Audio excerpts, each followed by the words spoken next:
Ulangan pasal 10, riwayat tentang loh batu yang baru.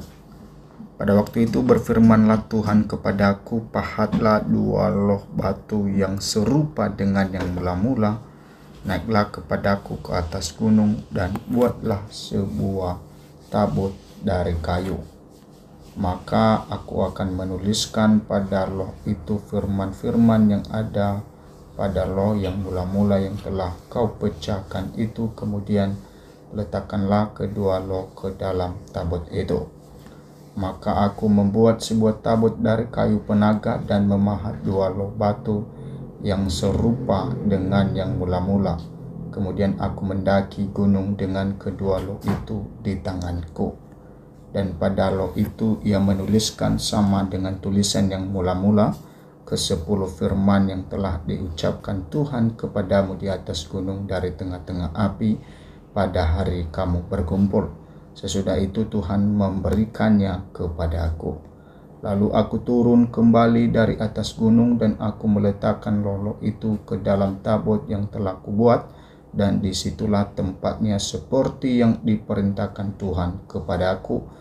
Maka orang Israel berangkat dari Beerot Bene, ia akan ke Mosera.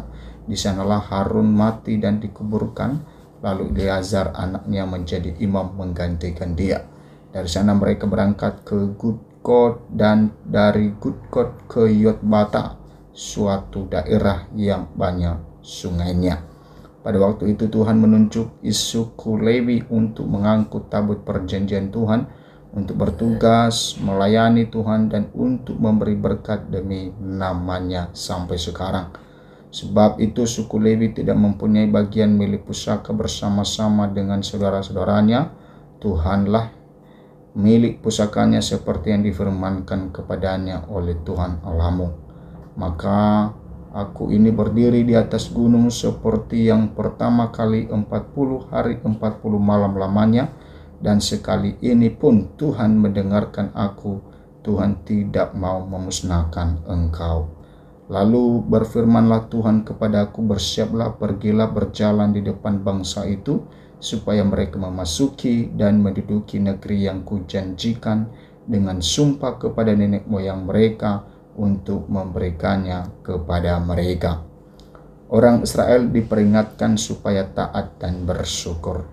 Maka sekarang, hai orang Israel, apakah yang dimintakan daripadamu oleh Tuhan Allahmu selain dari takut akan Tuhan Allahmu, hidup menurut segala jalan yang ditunjukkannya, mengasihi Dia, beribadah kepada Tuhan Allahmu dengan segenap hatimu dan dengan segenap jiwamu, berpegang pada perintah dan ketetapan Tuhan yang kusampaikan kepadamu pada hari ini, supaya baik keadaanmu. Sesungguhnya Tuhan Allahmu lah yang empunya langit, bahkan langit yang mengatasi segala langit, dan bumi dengan segala isinya.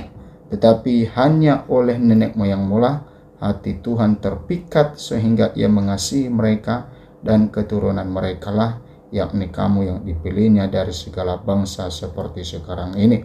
Sebab itu sunatlah hatimu dan janganlah lagi kamu tegar tengkuk, sebab Tuhan Allahmu lah Allah segala Allah dan Tuhan segala Tuhan, Allah yang besar, kuat dan dahsyat, yang tidak memandang bulu ataupun menerima suap, yang membela hak anak yatim dan janda dan menunjukkan kasih-Nya kepada orang asing dengan memberikan kepadanya makanan dan pakaian.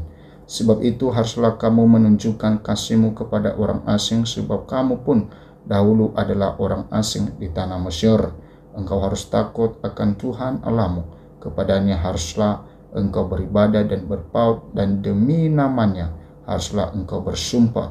Dialah pokok puji-pujianmu, dan dialah Allahmu yang telah melakukan di antaramu perbuatan-perbuatan yang besar dan dahsyat yang telah kau lihat dengan matamu sendiri. Dengan 70 orang nenek moyangmu pergi ke Mesir, tetapi sekarang ini Tuhan Allahmu telah membuat engkau banyak seperti bintang-bintang di langit.